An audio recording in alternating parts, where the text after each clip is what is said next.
God, take away everything I think I know about this book, about this process, and about you, God, so that I can have an experience with you.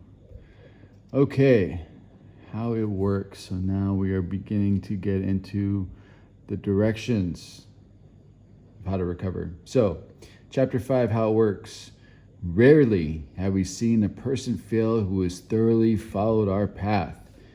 We're going to highlight that sentence. There's a rumor going around Alcoholics Anonymous that says that Bill wanted to say never, but that's not the case. But what I can say is that rarely have I seen anyone follow our path thoroughly. So that may be the case. So anyway, we won't see people fail who have thoroughly followed this path. Those who do not recover are people who cannot or will not completely give themselves to this simple program. Usually men and women who are constitutionally incapable of being honest with themselves. So we're going to underline will not. And what that means is that this is not a problem of capability, but typically a problem of willingness. People not willing to thoroughly follow our path. And when we're talking about constitutionally incapable of being honest with themselves, that means by their very nature, right? Their basic natures, constitutionally. So typically when I'm working with people, I will ask a really dumb question like, what is your name? And if they can answer their name to me, then I just point out to them that they are constitutionally capable of being honest with themselves. And that usually takes them out of these people. So there are such unfortunates. They are not at fault. They seem to have been born that way. They are naturally incapable of grasping and developing a manner of living which demands rigorous honesty. We're going to underline demands rigorous honesty. So, rigorous honesty is a process, obviously. We don't walk into the rooms of Alcoholics Anonymous honest. We don't walk into the rooms of any 12-step program honest. I mean, one of the reasons why the doctor and the doctor's opinion suggested that we need moral psychology is because dishonesty was a part of us for years, often years before we ever picked up a drink or a drug. So to think that all of a sudden we are going to remove the drugs and the alcohol and then all of a sudden we will be honest people is unrealistic.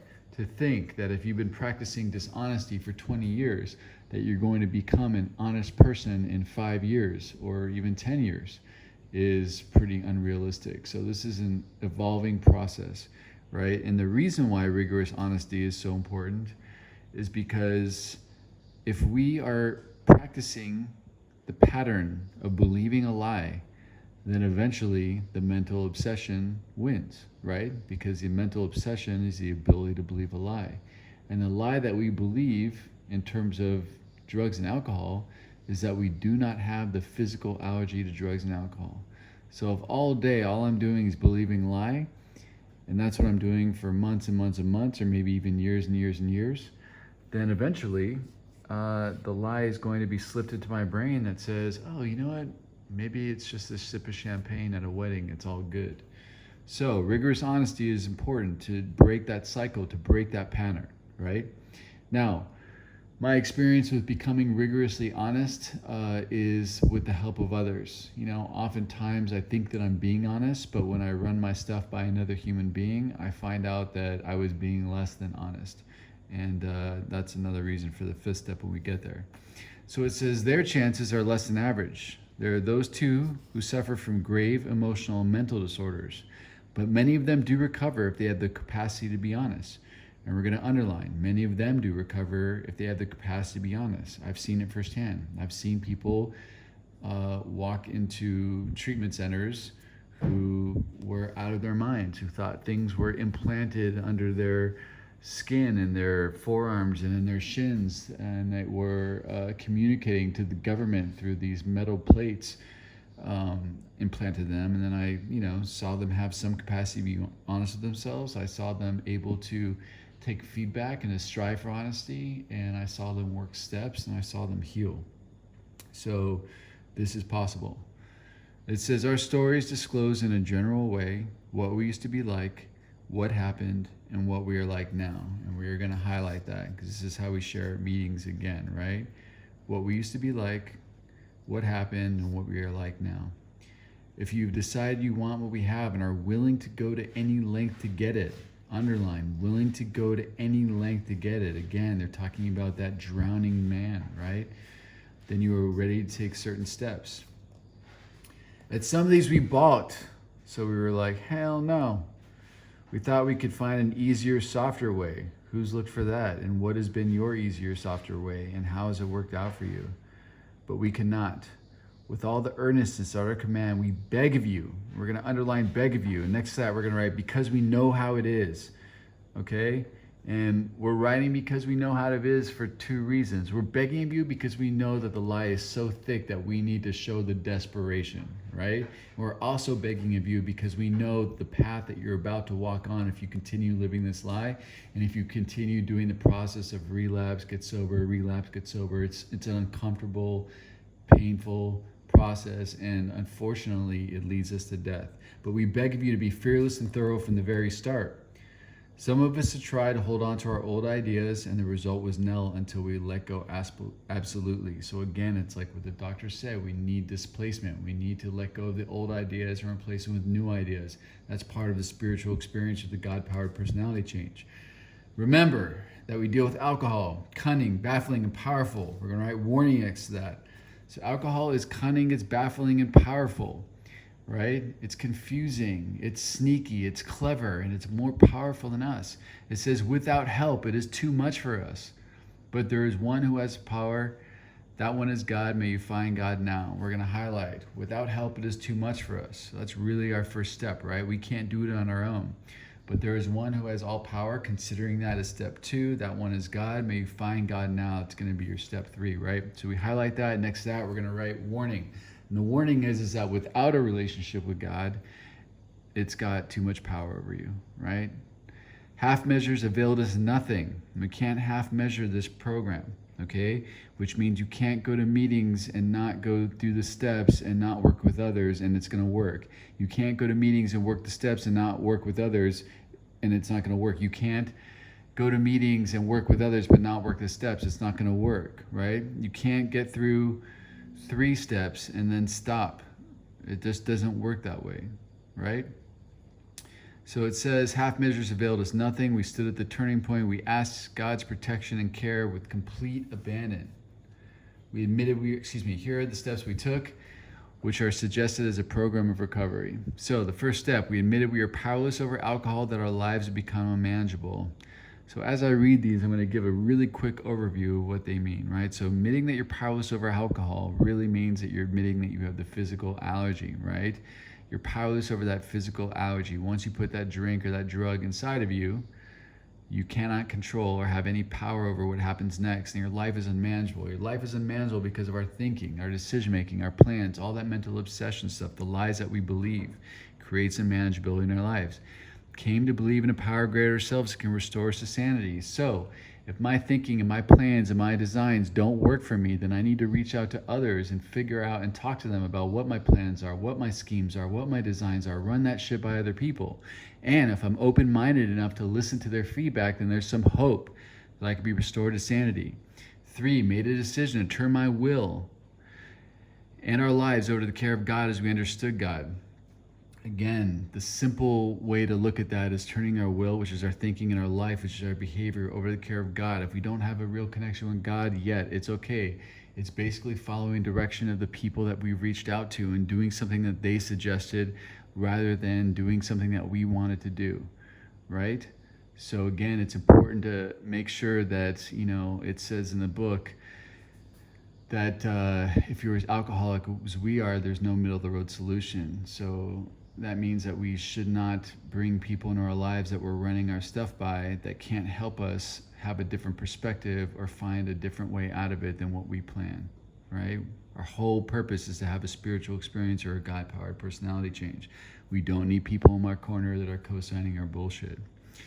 It says, made a searching and fearless moral inventory of ourselves. We're going to get right into that very soon. We're going to do an inventory. We're going to inventory our resentments. We're going to inventory our fears. We're going to inventory our sex and sexual relations.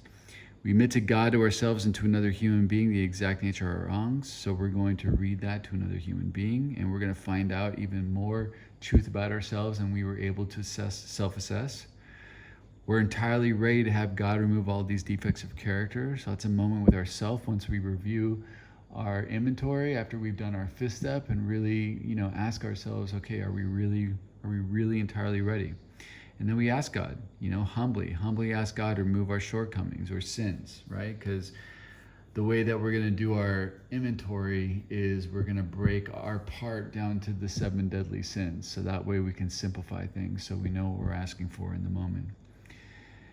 Made a list of all persons we had harmed and became willing to make amends to them all. So some of this process is going to happen while you do your inventory. I mean, in your fifth step, your person that you're working with is going to help you make your amends list. And then there's going to be people who are added to it that you didn't have a resentment against, that you just harmed, right? And then you're going to make direct amends to such people wherever possible, except when to do so would injure them or others. And this is something that you're going to work hand in hand with the person that's taking you through the steps, your sponsor or whoever you've chosen to do this process with. Then continue to take personal inventory, and when we were wrong, promptly admitted it. The 10th step is actually a 5-step process. It's a being vigilant of resentment, dishonesty, fear, and selfishness. It's admitting to God that shit. It's talking to another human being about that stuff. It's making amends where you need to make amends. And finally, it's turning your attention to working with another human being, blessing another human being. So that is typically the forgotten part of the 10th step, but it needs to be done in order to have it be complete. Then it says, sought through prayer and meditation to improve our conscious contact with God as we understood God, praying only for knowledge of his will for us and the power to carry that out. And the cool thing about it is that they're going to be really explicit about what God's will is. And they're going to talk about it as being, how can I best serve thee? And we'll talk about that once we get there. But, getting a meditation in practice. Now, again, they talk about meditating in the inventory process as well. So just because the 11th step is the 11th step doesn't mean that that's when you start meditating. We should be praying and meditating all through this process, right? And then 12, having had a spiritual awakening as a result of these steps, we tried to carry this message to alcoholics and to practice these principles in all our affairs. So if you're working the program, then you're already carrying this message, right? You're already practicing this message, and hopefully it's already having a shift in your behavior as you become less selfish, right? So selfless. And also, when you read the promises in this book, because there's promises that happen way before the 9th step promises are even talked about, hopefully if you're working with other people, they're resonating with you because you're experiencing them, because you're actually doing the work to get them. And it also says we try to carry this message, right? Which means that just because we're trying doesn't mean everyone's going to be able to receive it, and that is okay. The most important thing is that for us to continue to practice this message, to practice blessing other people, because that's what connects us to our power. It says, many of us exclaimed, "What an order! I can't go through with it." Do not be discouraged. No one among us has been able to maintain anything like perfect adherence to these principles. Don't trip. Right? If you have a lot of time sober or a lot of time in recovery and you are still doing things that you are judging yourself for doing based on how much time you have, don't. It's okay. No one among us has been able to maintain anything like perfect adherence to these principles, right? It's okay. Do not be discouraged. Just keep doing the work. Again, referring back to Bill's story where Bill says God knows neither time nor limitation, or the spirit of the universe knowing neither time nor limitation, which means that there's no limit as to how far you can grow, and there's no time frame as to when it's going to happen. We are on God's time. That shit will be lifted. Keep doing the work, right? It says we are not saints. The point is that we are willing to grow. Underline willing to grow. That's all we need. Just like we had a willingness to be open-minded to a power greater than ourselves. Willingness is the necessary foundation for all this. Along spiritual lines, the principles we have set down are guides to progress. We claim spiritual progress rather than spiritual perfection. Our description of the alcoholic, the chapter to the agnostic, and our personal adventures before and after make clear 3 pertinent ideas. A, that we were alcoholic and could not manage our own lives. And next to that, you're going to write, I can't. B, that probably no human power could have relieved our alcoholism. We're going to write God can. And C, that God could and would if he were sought. And we're going to write let God. Now, this other thing that you can write, if you are religious and you feel like writing it, you can. So A, that we were alcoholic and could not manage our own lives, which is the truth. B, that probably no human power could relieve our alcoholism, so that's a light, right? Because God can, so that's the hope, that's a light. And the way is that God could and would if God were sought, right? So again, if you want to incorporate that into this, you can. It's totally up to you. It says, being convinced, we were at step 3. Yay, underline step 3, which is that we decided to turn our will, our thinking, and our life and our behavior, right, over to God as we understood God. Again, this is your own understanding of God. It can be whatever you want it to be. I just, again, hope that you pick something that works out logically for you in terms of inspiring happiness in your life. Just what do we mean by that, and just what do we do? It says the first requirement is that we be convinced that any life run on self-will can hardly be a success. And we're going to underline and highlight that. So the very first requirement is that we be convinced that any life run on self-will can hardly be a success. So this is why that Bill story exercise, where you basically relate to Bill's story and you write down all those things that you can relate to. And the people that I have do it who've been sober a little bit, I have them also relate to it out of context in terms of applying it to their behavior, right? Because their behavior in sobriety is really going to help them see their self-will as it is instead of blaming it on drinking and using, right? So if you've acknowledged unmanageability in your life based on your thinking, then you have been convinced that your life run on self-will has, got you nowhere. It says, on that basis, we're going to cross out we are, and we're going to write I am, almost always in collision with something or somebody, even though, cross out our, and write my, motives are good. So I'm going to reread that. On that basis, I am almost always in collision with something or somebody, even though my motives are good. So, how do I recognize self-will in my life? Well, I need to see, am I in collision with somebody or some situation? Am I creating discord, right? Or am I part of discord? And it doesn't matter what my motives are. I could have the best intentions. I could be thinking that I'm saving this person. But if I'm creating friction, and if they're feeling friction, I need to check my motives, because I could be just imposing my will, which is, again, self-will, right? I could be having expectations that I'm putting on them, right? If I'm going around trying to be nice to everybody, but I'm getting pissed because they're not reciprocating it, that's still self-will. Okay, so all these little things that I want to put myself as a victim, I'm not a victim, so I need to see it, right? It says most people try to live by self-propulsion. I'm going to highlight that sentence. That's normal. It's the expectation of society. You work really hard, you take the credit for that work, you move up in the world, and that's what you do, right? It says each person is like the actor who wants to run the whole show. We're going to underline and highlight that, okay? Each person is like the actor who wants to run the whole show. I'm sure a lot of you can relate to that when you're thinking that if only the world worked the way that you thought it should work, everything would be okay. I know that I thought like that, and sometimes I still think like that.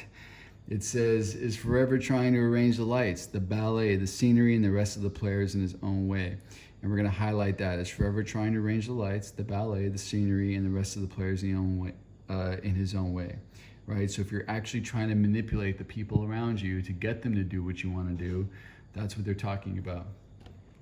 It says, if his arrangements would only stay put, if only people would do as he wished, the show would be great. So here we are, we're attaching that expectation to people doing what we want them to do, right? Because everything will be great if everyone just behaves the way we think they should. It says everybody, including himself, would be pleased. So we're thinking about everybody else, of course. Life would be wonderful. In trying to make these arrangements, our actor may sometimes be quite virtuous. Virtuous meaning morally excellent. So sometimes we manipulate people to do what we want through kindness, right? It says he may be kind, considerate, patient, generous, even modest and self-sacrificing in appearance, of course. And it says, on the other hand, He may be mean, egotistical, selfish, and dishonest, right? So you're the bully. You're just pushing people around to get them to do what you want to do. It says, but as with most humans, he is more likely to have varied traits. So most times people kind of go back and forth between the two, you know? It says, what usually happens, the show doesn't come off very well. He begins to think life doesn't treat him right. All of a sudden, we're the victim. People aren't doing what we want them to do. He decides to exert himself more. He becomes on the occasion still more demanding or more gracious, as the case may be. Still, the play does not suit him. Admitting he may be somewhat at fault, he is sure that other people are more to blame. He becomes angry or indignant. Indignant also just means filled with anger. Self-pitying. What is his basic trouble? Is he not really a self-seeker even when trying to be kind? Is he not a victim of delusion that he can wrest? Rest means force, satisfaction, and happiness out of this world if only he manages it well. Is it not evident to all the rest of the players that these are the things he wants? And do not his actions make each of them wish to retaliate, snatching all they can get out of the show? Is he not, even in his best moments, a producer of confusion rather than harmony? So, these are really important questions to basically acknowledge whether or not we are in self-will, and let's personalize them. So what is my basic trouble? Am I not really a self-seeker even when I'm trying to be kind? Am I not a victim of the delusion that I can force satisfaction and happiness out of this world if only I manage it well? Is it not evident to all the rest of the people that these are the things that I want? And do not my actions make each of them want to retaliate, snatching all they can get out of the show? Am I not, even in my best moments, a producer of confusion rather than harmony? So next to this, I wrote, answer these questions, and I put a star as a bracket around the questions, right? So this is something that I always take a look at. Am I producing confusion or am I producing harmony? That's a question I ask myself all throughout the day in moments to try to figure out whether or not I'm being selfish or in self-will, you know? So again, here we're looking at always being in collision with something or somebody, even though my motives are good. And here they're giving a whole list of questions to sort of allow ourselves to red flag ourselves to see whether or not we are in self-will.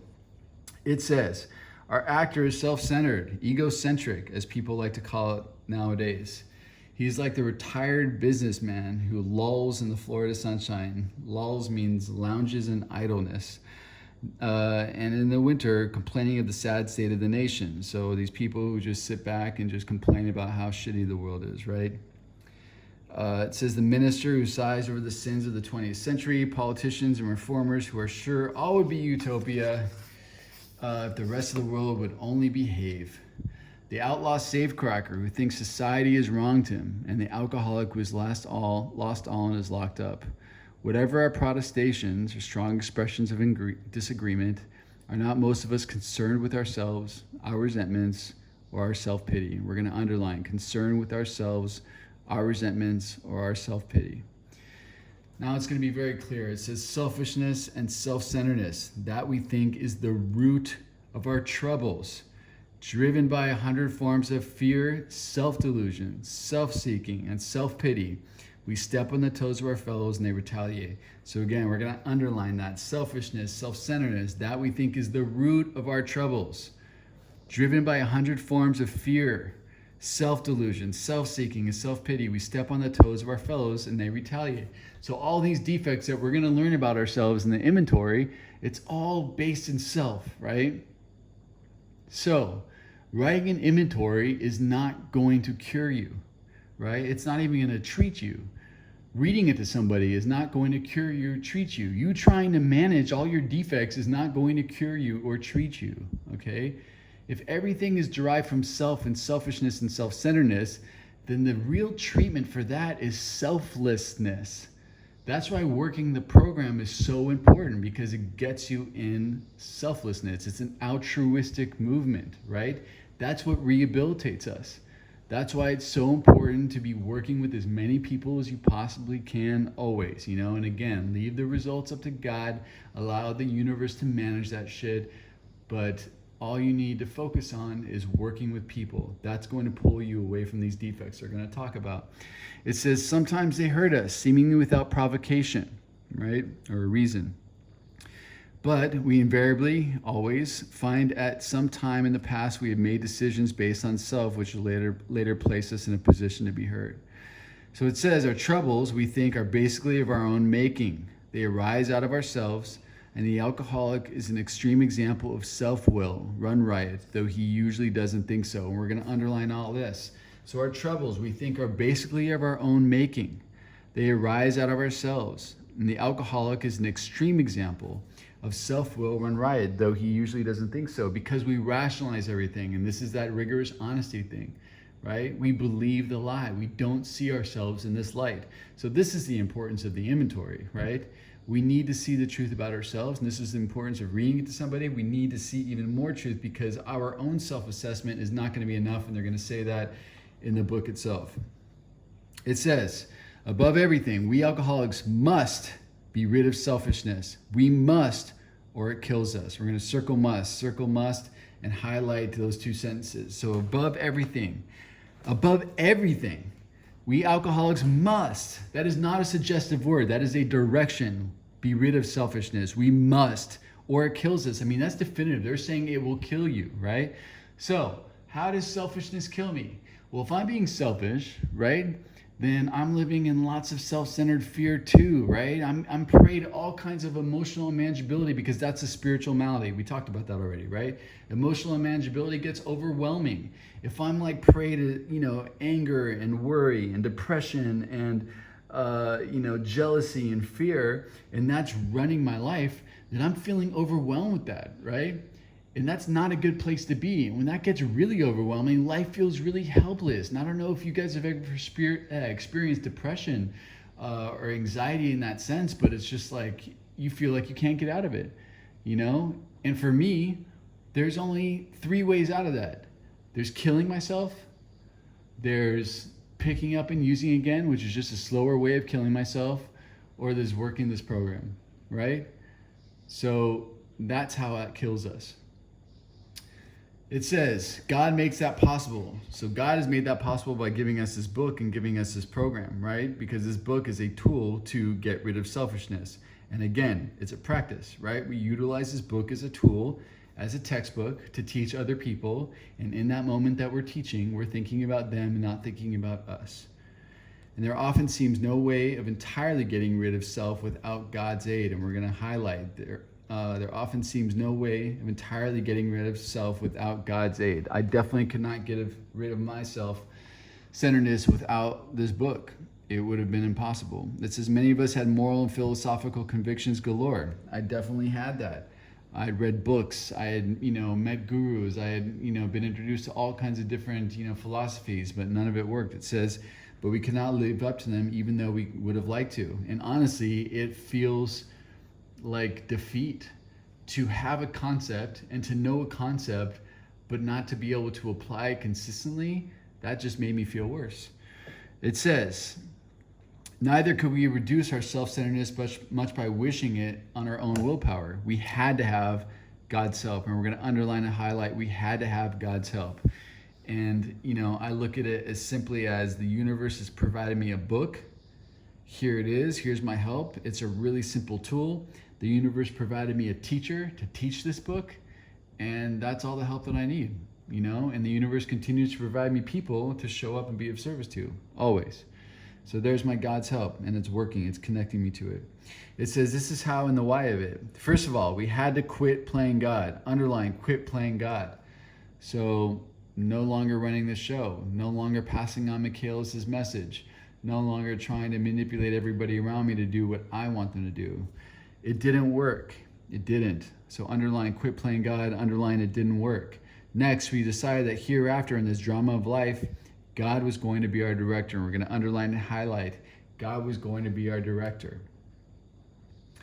It says he is the principal. We're going to underline principal. We are his agents. Underline agents. He is the father. Underline father. And we are his children, underline children. So again, these are our ideas. If any of these things resonate with you, cool. If they don't, that's also cool. Some of us have dad issues, so the idea of God being our father sucks. Some of us are not excited about God being this principal, and that's okay. Some of us are not excited about God being this director and thinking about God as a singular form. Some of us just like to believe that it's this power of the universe underlying the totality of everything, and that it connects all of us because we are all a piece of it, and that's cool too.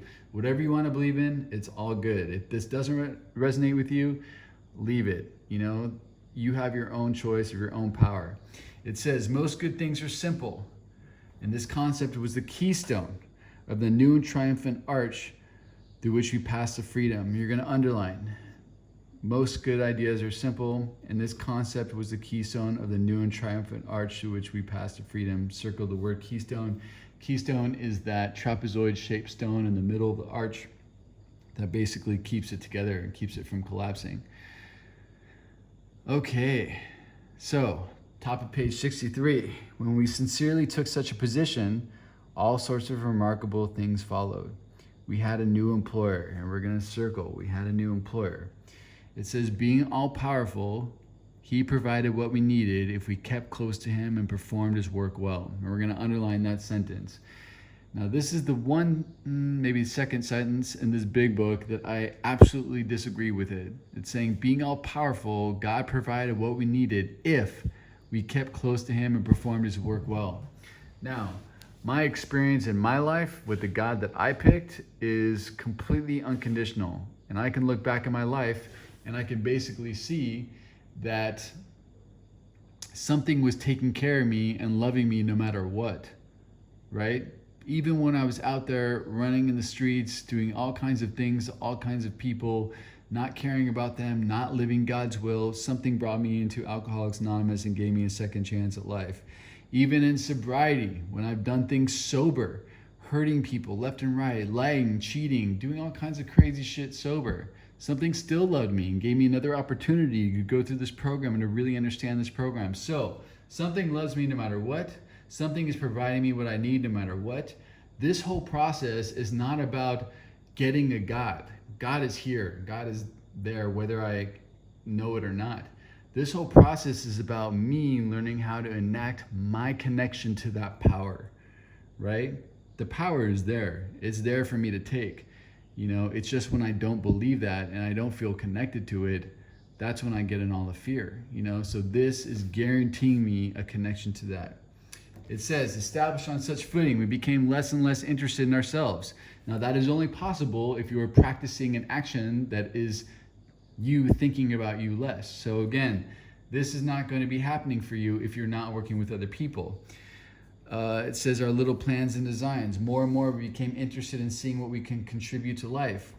As we felt new power flow in, as we enjoyed peace of mind, as we discovered we could face life successfully, as we became conscious of God's presence, we began to lose our fear of today, tomorrow, and the hereafter. We were reborn. We're going to circle we were reborn. So these are promises here, okay? It's talking about us losing selfishness. It's talking about us feeling new power flow in. It's talking about us about enjoying peace of mind, okay? Facing life successfully, being conscious of God's presence in our life, losing the fear of today, tomorrow, hereafter. Now, none of this is possible if you are not working with other people. If you're not working the program, this is just shit you're reading on the page and being like, I don't even know what they're talking about. I don't feel that right now. But if you are passing this on, and you've been passing this on diligently for the last 62 pages to as many people as you possibly can, you will be having this experience, right? So it says, we are now at step 3. Many of us said to our Maker as we understood him, right? And again, this can be in your own words or whatever, but here's the prayer, the 3rd step prayer they have written in the book. It says, God, I offer myself to thee, to build with me and to do with me as thou wilt. Relieve me of the bondage of self, that I may better do thy will. Take away my difficulties, that victory over them may bear witness to those I would help of thy power, thy love, and thy way of life. May I do thy will always. So, God's will. It's a mystery in the fellowship, typically. People are talking about God's will as being what is. People are talking about searching for what God's will is and asking for what God's will is that day. But God's will is very clear. It's all about service, right? Because later on in the book, it talks about aligning our will with God's will, and it's how can I best serve thee? So if we've done the jumping off place in step 2 of, okay, cool, God is everything, or God is nothing, we've chosen to believe that God is everything, then how can I best serve thee means how can I best serve everything? This whole prayer is about service. How can I best serve each moment that presents itself to me in each moment, right? And relieve me of the bondage of self through that process. Take away my difficulties, right? That victor of them may bear witness to those I would help. Again, being of service of thy power, thy love, and thy way of life. So the way of life is to serve. Love is the basis of it. May I do thy will always. So if you're curious about what God's will is, it's about being the blessing in each moment to each person that presents itself to you in each moment, period. That simple. And putting that first. Allowing that to be your primary purpose, and allowing the universe to take care of the rest. It says, we thought well before taking the step, making sure we were ready, that we could at last abandon ourselves utterly to him. We found it very desirable to take the spiritual step with an understanding person such as our wife, best friend, or spiritual advisor. But it is better to meet God alone than with one who might misunderstand. And we're going to underline, but it is better to meet God alone than with one who might understand. So for some of us, our concept of God may be shaky, or we may not have real belief or real faith, or it may be a really brand new thing for us. And so we're still slipping back and forth between, living in faith and taking back our will or whatever. So if we are trying to take this step with someone who's a skeptic or someone who doesn't believe, and we are easily impressionable, they can knock us off this path really easily. So it's better to meet God alone than with someone who might misunderstand. We're going to underline that. The wording was, of course, quite optional, so as long as we express the idea. So it's important to understand what the idea is here. And it's basically saying, God, let me be your light. Let me bless as many people as I possibly can. Let me, have my defects of character removed so that I can clear the way to be more of a blessing. And let me be filled with your power so I can shine it out and love on other people, right? That's a paraphrased version of what this is. It says, this is only a beginning, though if honestly and humbly made, in effect, sometimes a great one was felt at once. And we're going to underline, this was only a beginning, though if honestly and humbly made, in effect, sometimes a great one was felt at once.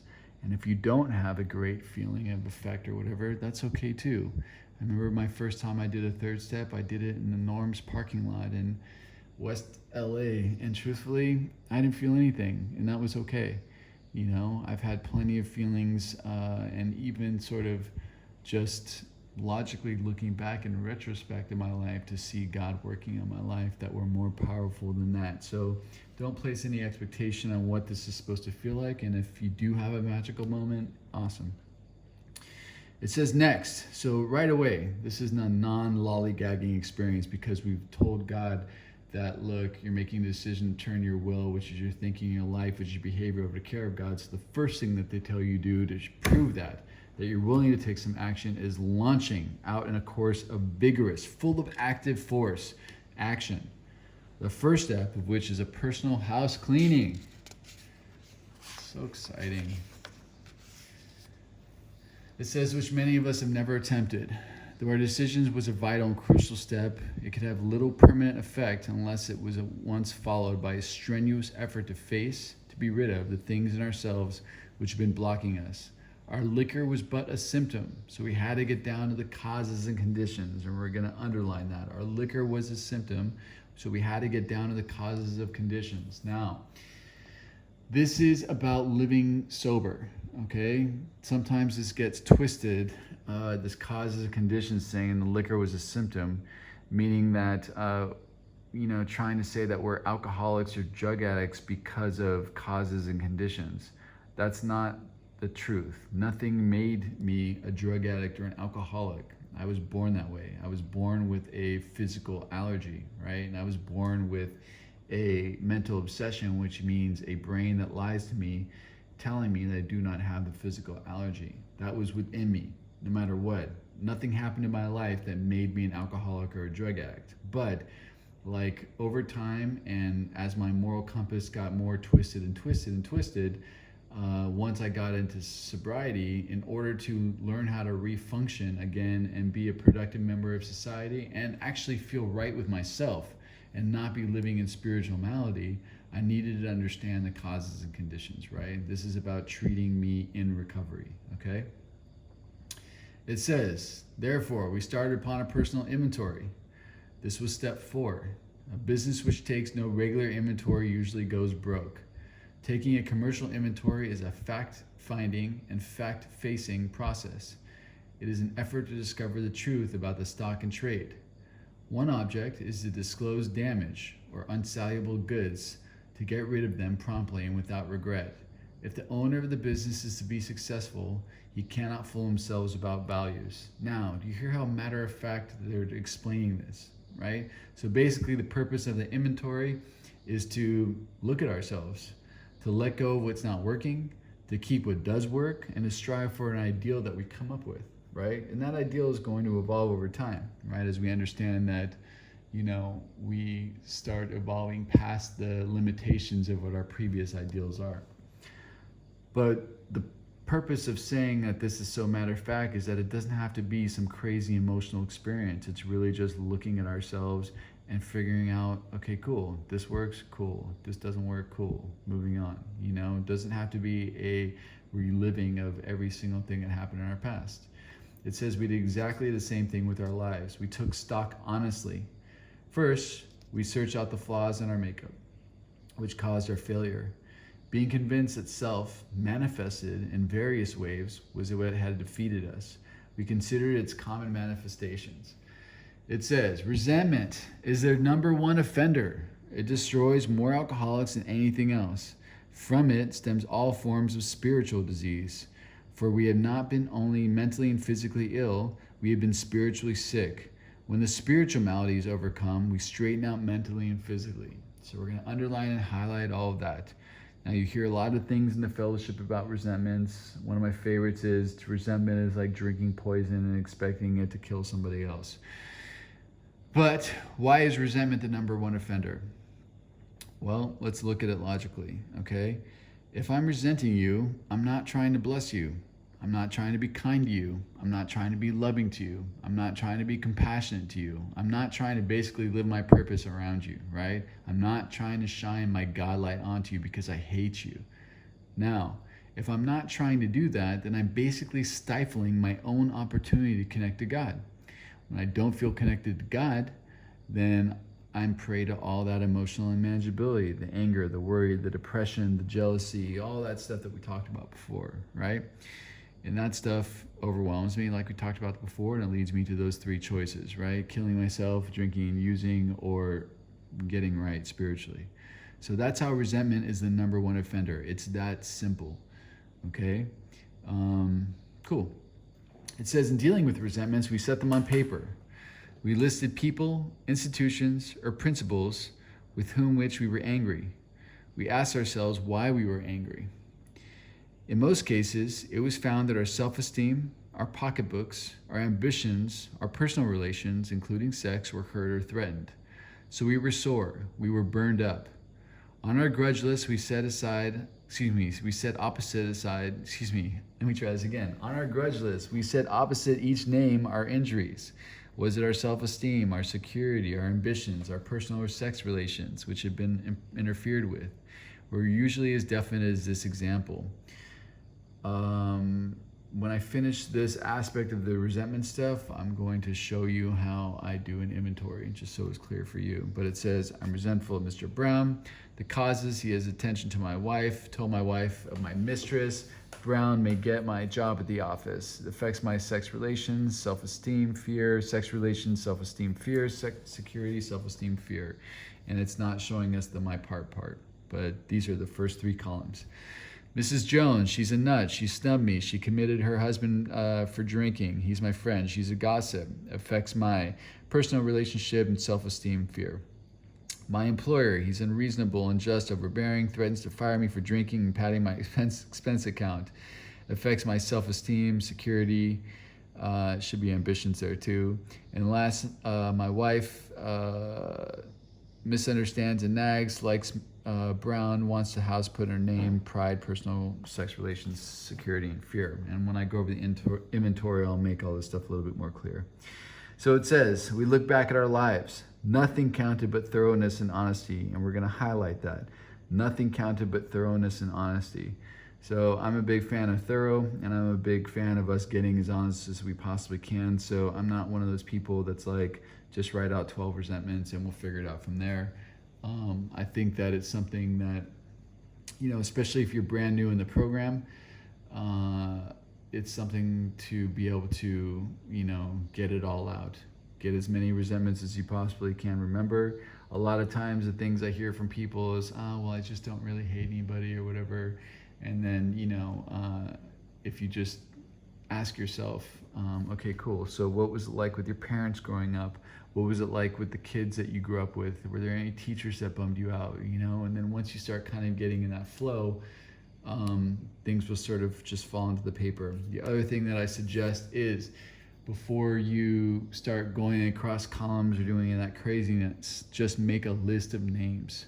Make a list of names of all the people and the principles and institutions that you've ever resented. And I recommend that you try to do it in some kind of chronological order. So think back to the youngest that you can possibly remember and think about, the resentments at that time and just kind of move forward from there.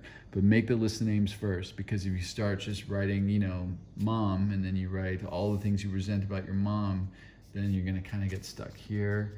And then this is going to be really long over here. And then by the time you get my part, you're going to be sitting there and thinking, and then you're never going to get to dad, right? And then this whole process is going to feel really overwhelming, and you're going to be that person that sits on your resentment for 6 months to 4 years or whatever. So make the list of names first, see a beginning and end to it so that you know there's a start and a finish. It says, when we're finished, we considered it carefully. The first thing apparent was that this world and its people were often quite wrong. So that's basically us sticking with the second column, looking at all the things that we resent about everybody. It says to conclude that others were wrong was as far as most of us got. And we're going to highlight that, of course. Blaming everybody for our problems is as far as we got. We don't take responsibility for our actions. But again, in step one, if you admit that you're powerless over people, places, things, and situations, then staying in the blaming of everybody else is a waste of time, because you cannot control them. You do not have power over them. It says the usual outcome was that people continued to wrong us and we stayed sore. Sometimes it was remorse, and then we were sore at ourselves. So we're going to highlight that. So sometimes we feel really bad about how we wrong others, and we feel so bad that we hate ourselves. We feel like a failure. How could I possibly have done that again? And we just turn all that hate word inwards. It says, but the more we fought and tried to have our own way, the worse matters got. As in war, the victor only seems to win. Underlined, seem to win. So no one wins in this game. So all those times that we think that we're right, we blew up and we try to impose our will of being right to people, and we fought, we won that argument, we walked away typically feeling like shit. Or, maybe we walked away feeling powerful for a little bit, but felt like shit the next morning. It says our moments of triumph were short-lived, and we're going to underline that. It says, it is plain that life, which includes deep resentment, leads only to futility, uselessness, and unhappiness. So futility is uselessness, right? It says, the precise extent that we permit these, do we squander the hours that might have been worthwhile? And we're going to underline, to the precise extent that we permit these, do we squander the hours that might have been worthwhile? So we basically shit on the happiness and gratitude of life, right? Thinking about these resentments, thinking about being right, thinking about these people that we're going to get revenge on, thinking about all this crazy stuff about what we're going to do to these people we ever find, we ever talk to them, or rolling over what we should have said in that moment, What a waste of time. There's so much beauty around us in each moment, and we put our blinders on, and that's it. We sink into a hole. It says, but with the alcoholic whose hope is the maintenance and growth of a spiritual experience, this business of resentment is infinitely grave. And you're going to underline spiritual experience. And you're going to underline this business of resentment is infinitely grave. So spiritual experience implies a God-powered personality change, a personality change, or a change in perspective. So sitting in resentment just keeps us stuck, right? And it kills us because we don't connect to the power. It says we found that it is fatal. For when harboring such feelings, we shut ourselves off from the sunlight of the Spirit. We're going to underline that sentence. So again, I already explained that totally about resentment. So we shut ourselves off to the sunlight of the Spirit, because when we resent people, we're not trying to bless people. We're not trying to bless people. We're not tapping into our inner power to shine that light out. We're not shining that light out. We're not connecting to the power, right? We're not serving each moment that's presenting itself to us in each moment. And, it says the insanity of alcohol returns and we drink again, and with us to drink is to die. We're going to highlight, and with us to drink it is to die. The insanity of us, sitting in all that spiritual sickness and emotional unmanageability leads us to believe that, okay, cool, the only way out of this is to drink. And then all of a sudden we're fucking dead, right? Because we trigger that physical allergy, and with us to drink is to die. We're going to highlight that. So if we were to live, we had to be free of anger. We're going to circle. We had to be free of anger. Whoa, that is a tall order. And that is not a suggestion. We had to be free of anger. Okay, so this process is awesome, right? We're going to look at the truth about ourselves, and we're going to do our best to let go of resentments by seeing our part and stuff. But this is making it even more imperative to practice working the program and practice being a blessing. And that's why this book is so awesome, because it acts as a tool. Because the truth of the matter is that there are only so many different personalities in the world. We're not that unique. And if you're dedicating your life to working with as many people as possible, inevitably you're going to work with a personality that out there in the universe you resent, right? But in that moment, because you're trying to bless them and, trying to relate and have compassion on them and maybe have a different view of them because you're a student, it allows you to work through a lot of that resentment, because you start seeing those patterns of personalities, and you start, acknowledging, oh, well, that person reminds me of this, but I'm having a different experience with them because I'm trying to teach them this thing and I'm trying to love on them and blah, blah, blah, right? So that is a way to help yourself get free of anger. There's prayers. Another thing to do is, if you have a deep resentment against someone, pray for them, that they get everything in life that you would want for your life, at least until the resentment leaves you, Continue to practice this work, continue to work with as many people as you possibly can, continue to be the blessing, and over time, you will be the person that is free of anger, It says the grouch and the brainstorm were not for us. So being angry and being over-analytical, too. The brainstorm, the overthinker, the person who's in their head and analyzing everything and trying to make sense of everything, that doesn't work for us either. So not only is anger, but the brainstorm too. It's important to acknowledge that. The best way to get out of your head is to think about somebody else. So I hope that you guys are understanding how important it is to work the program. Constantly, logically being the blessing and practicing that is really the answer to all your problems. It says they may be the dubious luxury of normal men, but for alcoholics, these things are poison. And we're going to circle, but for alcoholics, these things are poison. So overthinking is poison, and being angry is poison. Okay, we can't mess with that. So it says, we turn back to the list, for it held the key to the future. We were prepared to look at it from an entirely different angle. We began to see the world and people really dominated us. Let me read that again. We began to see that the world and its people really dominated us. We're going to highlight that.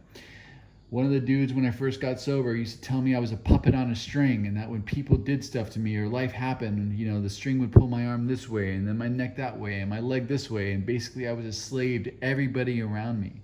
So anytime that I'm reacting and a feeling to something that's happening around me, or any person that's doing something to me that I'm reacting to, every time that I'm reacting, I am their slave, right? They are my master. I am letting them wield that power over me.